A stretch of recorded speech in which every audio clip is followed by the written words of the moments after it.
What's the furthest length that you would go to in order to reduce your taxes? Would it just be walking over to an H&R Block and talking to some guy over there about some tips? Maybe you would try and figure out a few legal loopholes with a shady lawyer. Maybe simply choose not to pay and see what happens. Or maybe fake your death and move to another country. If you answered yes to any of those options, well then congratulations, because you're nowhere near as impressively insane as the guy behind this story, who decided that in order to dodge taxes, he was basically going to build his own libertarian dream country out on the high seas.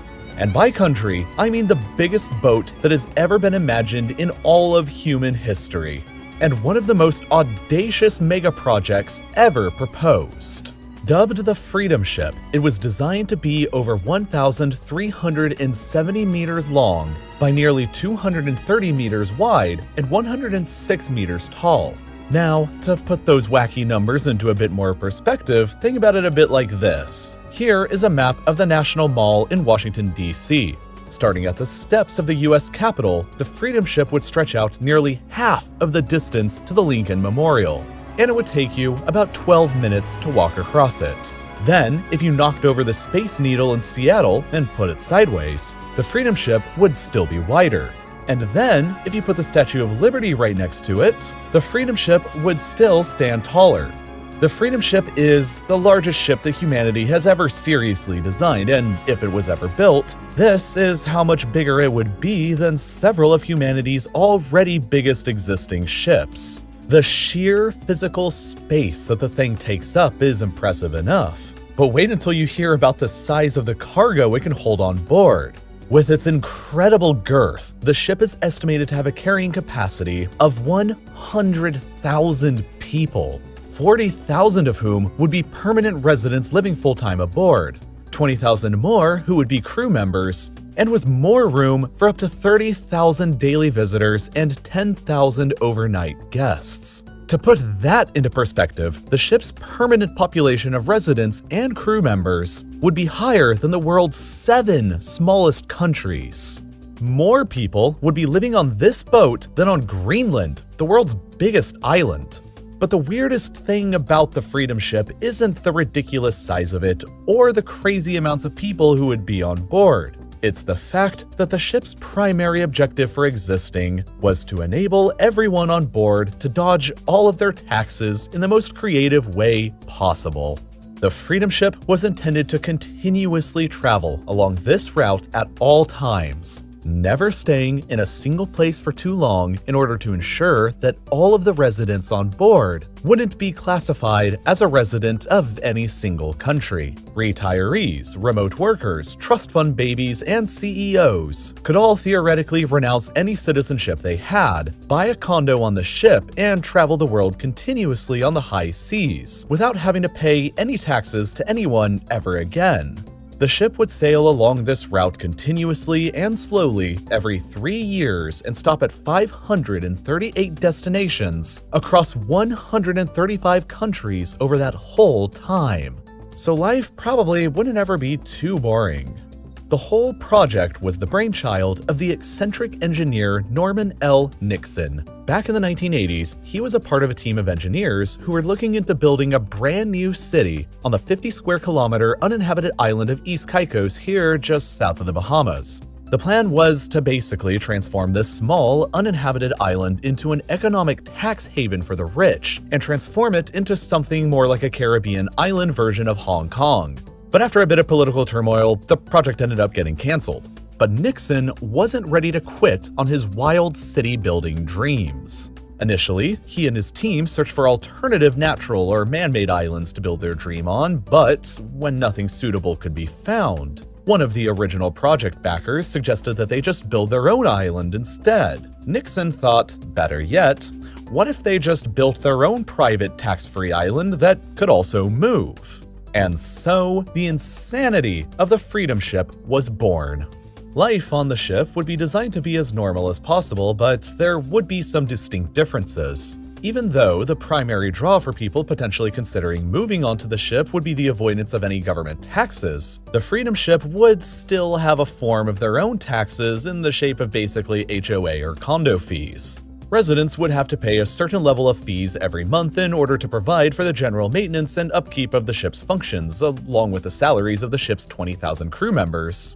But compared with the very high income taxes that a lot of very high net worth individuals would be facing back in their home countries anyway, these fees would be just a tiny percentage of that, so it'd be well worth it for them to consider. The ship would also house light manufacturing and industrial areas, offer a world-class hotel, casino, and even a convention center where events could be hosted as the world's biggest ship sailed around the world.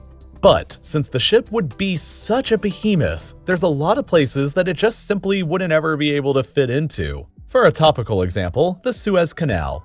The Freedom Ship would be over 230 meters wide, while the Suez Canal is only 200 meters wide at points, meaning that if it tried to squeeze through the world's shortcut, we'd have an even worse situation than the one we got earlier this year. At only 150 meters wide at certain points, the Panama Canal is also too narrow for the chunky Freedom Ship to squeeze into, so the ship has to sail everywhere the long way. Very few ports would be able to accommodate it long-term either, so it's designed instead to be out of port more than 70% of the time. Most of the time, it'll have to anchor off the coast and ferry passengers and supplies to and from the shore. These boats, run by the local Freedom Ship Coast Guard, would be capable of holding 350 passengers each and leave the ship every half hour.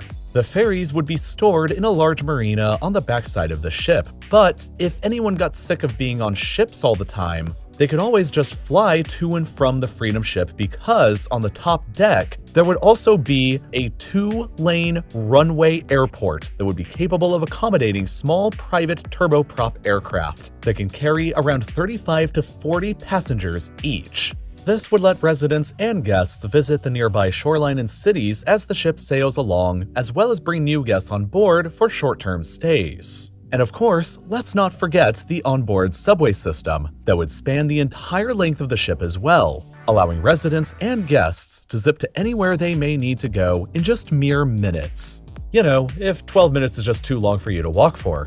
Alright, so you might be thinking at this point, this sounds great and all, but how could you possibly build such a massive ship?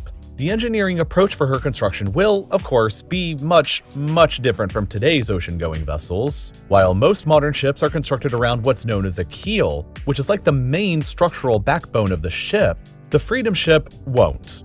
The Freedom Ship will be constructed of large, airtight steel cells that can be assembled on the shore and then bolted together once floated out to sea. It's sort of like Legos, but scaled up to full-size shipbuilding. The ship was also designed to be equipped with 104,000 horsepower diesel engines for powering the Colossus across the world. The only problem is that nothing to this scale has ever been built before.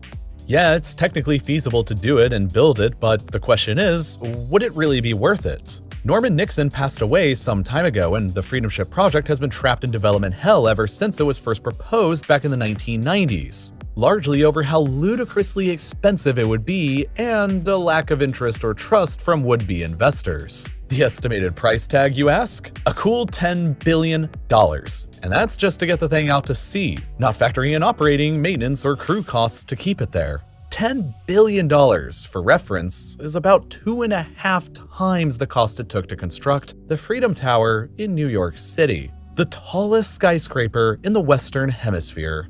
Finding any kind of detailed information or data on this project online has been incredibly difficult as it is, so honestly, it would probably be even worse than that. When the United States government began construction on the Big Dig Highway project in Boston, they estimated that the initial cost would be approximately $7.4 billion in today's money. But 11 years behind on schedule when the project was finally completed, the price tag stood at $21.5 billion instead, a cost overrun of 190% beyond the initial projected estimate. Massive construction projects run late and run over budget all the time, and while governments can often afford them, investors and private companies hoping to make a quick profit are generally scared away from them. And a giant ship the size of a country with an airport, a subway system, and thousands of condos just screams that it'll take longer and cost more than anybody estimates it would. Technically, the Freedom Ship still is an actual planned thing under a new owner and project manager, and their website claims that 150,000 people are interested in purchasing a condo on board the ship once it's completed. But that doesn't really mean